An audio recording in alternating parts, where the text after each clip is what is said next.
मरवत साहब, आप ये बताइएगा कि कल के आपके हवाले से हम एक्सप्रेस ट्रिब्यून में भी पढ़े थे, फायरिंग हुई और सोशल मीडिया वगैरह पे भी था और एक क्रिटिकली कोई one of your people was hurt, लेकिन वहाँ सेक्शन 144 भी लगा।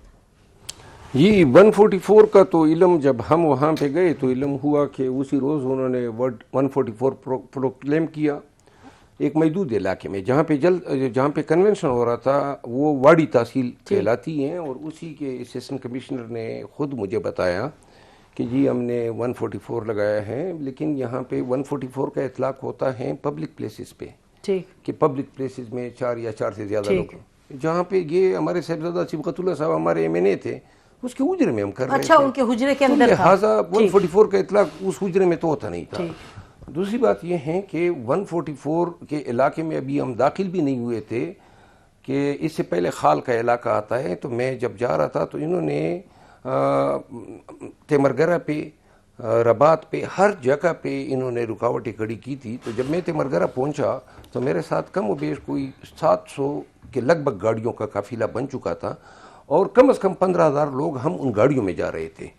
तो इतनी ज़्यादा तादाद होने के बाद जो है पुलिस हमें रोक नहीं सकती थी। आगे बढ़ते गए तो अखग्राम के बाज़ार पे इन्होंने हम पे शेलिंग और टीयर गैस शुरू कर दी खामखा में। मैं अपनी गाड़ी में बैठा था, हम जा रहे थे कन्वेंशन की तरफ। खैर जब पता किया क्यों कर रहे हो तो पता चला इन्होंने जो एक पुल था उसमें 2 गाड़ियाँ खड़ी कर दी थी ताकि कंजेशन बन जाए और हम वहाँ पर स्टक हो जाए और आगे ना जा सकें। पैदल उतरा, मैं वीडियो में भी देखा होगा, फिर मोटरसाइकिल पे मैं चला गया। यूँ करते करते वहाँ पे पहुँचे जहाँ पे पुलिस, तो अब हमारे साथ तादाद हज़ारों में थी, वो कोई 40-50 थे, रास्ता उनको देना पड़ा।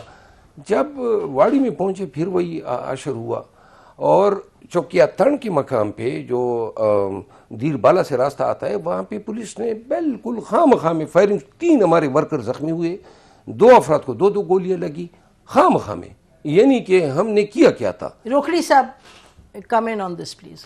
देखिए, पहली चीज़ यह है कि सेक्शन 144 किसी भी पॉलिटिकल एक्टिविटी को या किसी भी एक्टिविटी को ये सोचते हुए कि ये मामला ख़राब हो सकता है, जैसे शेर अफजल खान कह रहे हैं मामला ख़राब तो हो गया, उसको फोरसी करते हुए किसी भी एक्टिविटी को किसी भी एक मुअय्यन मुद्दत के लिए वो सेक्शन 144 लगता है। अब जब जहां पर भी कानून आ जाए और डिस्ट्रिक्ट गवर्नमेंट इस तरह की एक्टिविटी कर दे तो रुक जाना चाहिए। वो तो कह रहे हैं अपने घर में था ना। नहीं तो एक्टिविटी है ना, पॉलिटिकल एक्टिविटी है, रोड पे आ रहे हैं आप। ये कोई शेर अफजल खान को अकेले बैठ के तो वहां पे नहीं पहुंच रहे हुजरे के अंदर। जब ये सारी एक्टिविटी स्टार्ट हो रही है उस हुजरे तक पहुंचने के लिए, हुजरे के अंदर तो कुछ नहीं हुआ। इनकी बात जो मैंने सुनी यही हुआ कि एक जगह पे रोका गया, दूसरी जगह पे रोका गया, तीसरी जगह पे फायरिंग हुई। ना किसी भी बंदे का, इंसानी जान कितनी कीमती चीज़ है। हम पीछे चले जाते हैं कि ये जो एग्रेशन वाली या इस तरह की एक्टिविटी एग्रीवेट जब हो, from step 1 to step 2, step 2 to step 3, नुकसान किसका है? चाहे पुलिस के बंदे हो 40, चाहे पुलिस के बंदा हो 1, चाहे हो 40, और चाहे यहां से आ रहे हो हजारों और लाखों आदमी, एक आदमी भी अगर रोके, रुक जाना चाहिए। लेकिन ये एक चीज मैं वजाहत कर दूं, रोकड़ी साहब जो बात कर रहे हैं ना, 144 में आप सियासत पे पाबंदी नहीं लगा सकते, वो उसका डोमेन ही नहीं है। 144 में आप ज़्यादा से ज़्यादा ये कह सकते हैं 4 या 4 से ज़्यादा लोग जमा ना हो। पॉलिटिकल एक्टिविटी के लिए 144 नहीं है, नंबर 1। नंबर 2 बात ये है कि मेरे जाने से 4 दिन पहले बिलावल भुट्टो जरदारी साहब इसी इलाके में गए, उनको तो प्रोटोकॉल भी दिया गया, उनके लिए न कोई रुकावट पैदा की गई, न 144 लगाई गई। आखिर 144 की ज़रूरत क्यों पड़ी? दूसरी बात यह है कि हमारे कम व बेश कल 75,000 के लगभग हमारे जो पार्टिसिपेंट थे पहाड़ों से आ रहे थे। 75,000? कल का हमारा जलसा 1.5 लाख के लगभग लोग जो थे वो इसके पार्टिसिपेंट थे। आप जरा काइंडली वीडियो को दोबारा देख लें, हमने देखा है। और 75,000 लोग जो पहाड़ों से आ रहे थे, और जो जुलूस मेरे साथ था जिसकी तादाद वाड़ी पहुंचते पहुंचते 30,000 हो गई थी, वो मेरा जुलूस तो पीछे रह गया, मैं तो खुद मोटरसाइकिल पे पहुंच गया। तो लिहाजा कल का जो धीर का, फिर मैं वहाँ पे पुलिस असिस्टेंट कमिश्नर ने मुझे कहा कि ये 144 मैंने लगाए हुए हैं तो आप नहीं जा सकते। मैंने कहा 144 में अपनी गाड़ी में जा रहा हूँ और एक जगह पे जा रहा हूँ, तो गाड़ी में कहाँ से 144 का इतलाक होता है? ये लेवल प्लेइंग फील्ड जो है। अच्छा, मुझे जाने दें, हमारे जो दूसरे गेस्ट हैं उनके पास भी। अच्छा शर्मिला, आप सुन रही हैं ये जो बता रहे हैं, और PTI के रिफ्रेन है, एक उनकी नाराज़गी है कि जी हाँ हमें अभी तक फॉर्मली इजाज़त नहीं दे रहे जलसों की, हर जगह सेक्शन 144 लगाते थे, उस पर क्या कमेंट है? जी शुक्रिया नसीम साहिबा। देखिए, इनकी शिकायत तो अपनी जगह जायज है ना। जहां जहां ये जलसे करना चाहते हैं या कन्वेंशंस करना चाहते हैं, वहां कोई ना कोई इशू इनके हवाले से आ ही जाता है। तो ये एक तासुर भी सामने आ रहा है कि इनको उस तरीके से पॉलिटिकल एक्टिविटी करने की अभी तक इजाजत नहीं मिल रही, जैसे कि इलेक्शन से पहले किसी भी सियासी जमात को करने की इजाजत मिलती है। And again this is part of providing level playing field. अब इनके जो लीडर हैं वो वैसे ही जेल के अंदर हैं, और काफी सारे इश्यूज इनके हवाले से हैं, लीडर भी हैं, वाइस प्रेसिडेंट भी हैं, वो भी जेल के अंदर हैं। अब इनकी जो शिकायत है, जो ये बता रहे हैं, तो ठीक है, इनकी रिजर्वेशंस हैं, इनकी रिजर्वेशंस को एड्रेस करना चाहिए। देखिए, निगरां सेटअप का काम ही ये है कि वो इलेक्शन कमीशन की मावनत कराए आजाद, मुनसिफाना और शफाफ इलेक्शंस में। और आजाद, मुनसिफाना, शफाफ इलेक्शंस की प्रीरेक्विजिट है level playing field. Level playing field यही है कि आप अपनी मर्जी से एक आजाद माहौल के अंदर आप अपना पैगाम लेके अपने वोटर्स, अपने पार्टिसिपेंट्स के पास जाएं, चाहे वो पाकिस्तान का कोई भी इलाका हो, और वहां पर आपको अगर फैसिलिटेट नहीं करते तो आपके लिए रुकावटें भी पैदा ना करें। ये इनका काम है। लेकिन अनफॉर्चुनेटली ऐसा नजर नहीं आ रहा, ना पीपल्स पार्टी के हवाले से। अब पीपल्स पार्टी को अलग किस्म की रिजर्वेशंस है लेवल प्लेइंग फील्ड के हवाले से, उनके भी अपने इश्यूज हैं, वो मुख्तलिफ हैं, इनके अलग हैं। अगर इलेक्शंस आपने मुनसिफाना और शफाफ करवाने हैं और उनको लेजिटिमाइज करना है, तो फिर ये रिजर्वेशंस जो हैं, चाहे वो पीपल्स पार्टी के हवाले से हो, चाहे वो पीटीआई के हवाले से हो, या किसी और जमात के हवाले से, उनको एड्रेस करना बहुत जरूरी है। वरना तो देखिए, इलेक्शंस की शफाफियत के ऊपर बहुत बड़ा सवालिया निशान आ जाएगा। ठीक, बिल्कुल ठीक। ये तो इलेक्शन कमीशन को एड्रेस करना पड़ेगा, ये बिल्कुल तमाम एड्रेस, चीजें। बेशक। राना साहब, आप बताइएगा, एहसन के ये जो कहा जा रहा है, आपके तो लीडर ने, जावेद लतीफ़ साहब ने ये कह दिया कि जी इलेक्शन को पोस्टपोन करवाने की कोशिश की जा रही है। कुछ आपको मालूम है किसकी तरफ ये इशारा कर रहे हैं? कौन कोशिश कर रहा है इलेक्शन पोस्टपोन हो जाए? बिस्मिल्लाहिर्रहमानिर्रहीम। देखिए, उन्होंने इस चीज का खदशे का इजहार किया।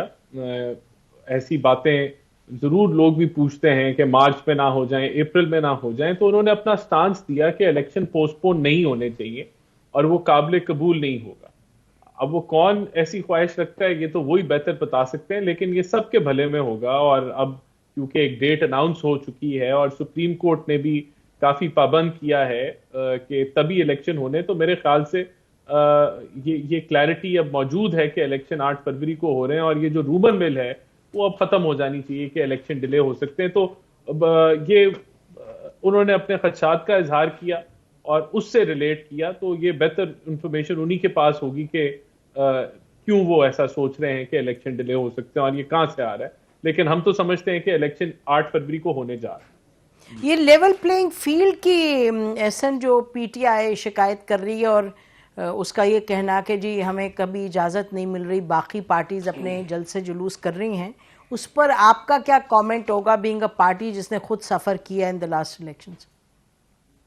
देखिए, लेवल प्लेइंग फील्ड तो सबको मिलनी चाहिए है, और इलेक्शन फ्री फेयर ट्रांसपेरेंट होना लाजिम है कि पॉलिटिकल स्टेबिलिटी जो है वो रहे। अब अगर सेक्शन 144 इम्पोज था और आप पॉलिटिकल एक्टिविटी वहां करें, तो डेफिनेटली ये फिर तसादुम का माहौल बनेगा। अगर आप कोई पॉलिटिकल एक्टिविटी कर रहे हैं और कोई जलसा करना चाह रहे हैं या जो भी मूवमेंट है, वो बेहतर है कि आप लोकल जो डिस्ट्रिक्ट गवर्नमेंट है उसको आप इन्फॉर्म करके कर लें, तो इस तरह का जो है वो माहौल फिर वो पैदा नहीं होगा। लेकिन ओवरऑल अगर मैं बात करूं, देखें, पीटीआई का मसला ये है कि पीटीआई के पास एक जमहूरी रास्ता अवेलेबल था। इनको चाहिए था कि ये ऑपोजिशन का रोल इख्तियार करते नेशनल असेंबली में, केपी के पंजाब की हुकूमत मुकम्मल करते, तो आज इनकी सियासत बहुत मजबूत होती और ये जो लेवल प्लेइंग फील्ड की शिकायत ये कर रहे हैं वो यहाँ एग्जिस्ट ही ना करती। इन्होंने जो रास्ता लिया, ये कहते हैं कि आलमी साजिश थी, इंपोर्टेड हुकूमत थी, उसके ऊपर इन्होंने नफरत के बीज बोए, मीर जाफर, मीर सादिक के नारे लगाए, और फिर 9 मई का वाकया होता है जिसके अंदर इनकी लीडरशिप मुलव्वस पाई जाती है और उसके सबूत सब कुछ हैं। लेकिन आज भी ये मौकफ रखते हैं कि वो तो कोई रियासत ने हमारे खिलाफ साजिश की, हम तो उसमें इन्वॉल्व ही नहीं थे। और आज भी जो तो ये अपने अमाल और अपना जो इनका किरदार था जो रहा, आज ये उसकी वजह से इस पोजीशन में है जो इन्होंने रियासत से टक्कर ली और उसका नतीजा फौजी तनसीबात के ऊपर हमला हुआ, तो वो इनके चीज आड़े आई हुई है। अब मसला ये है कि खान साहब जो हैं वो पावर लेके पार्टी की सारी जेल में बैठे हुए हैं और वो पार्टी को आगे नहीं बढ़ने दे रहे क्योंकि वो कंट्रोल कर रहे हैं जमात को जेल से बैठ के और मामला आगे नहीं बढ़ पा रहे। अब इसी तरह आज भी इनके पास रास्ता मौजूद है। ईसीपी ने इनको कहा आप इलेक्शन करा दें, लेकिन ये कह रहे हैं कि ये हमारे खिलाफ साजिश है और ये है वो है, हमें टारगेट किया जा रहा है। आप इलेक्शन करा दें और कंप्लायंस कर दें और आपका सिंबल जो है वो रिटेन हो जाएगा, लेकिन आज भी ये दूसरा रास्ता इख्तियार करें। तो इनका मसाइल, इनके जो लेवल प्लेइंग फील्ड के मसाइल हैं वो इनके अपने क्रिएटेड मसाइल। ठीक अभी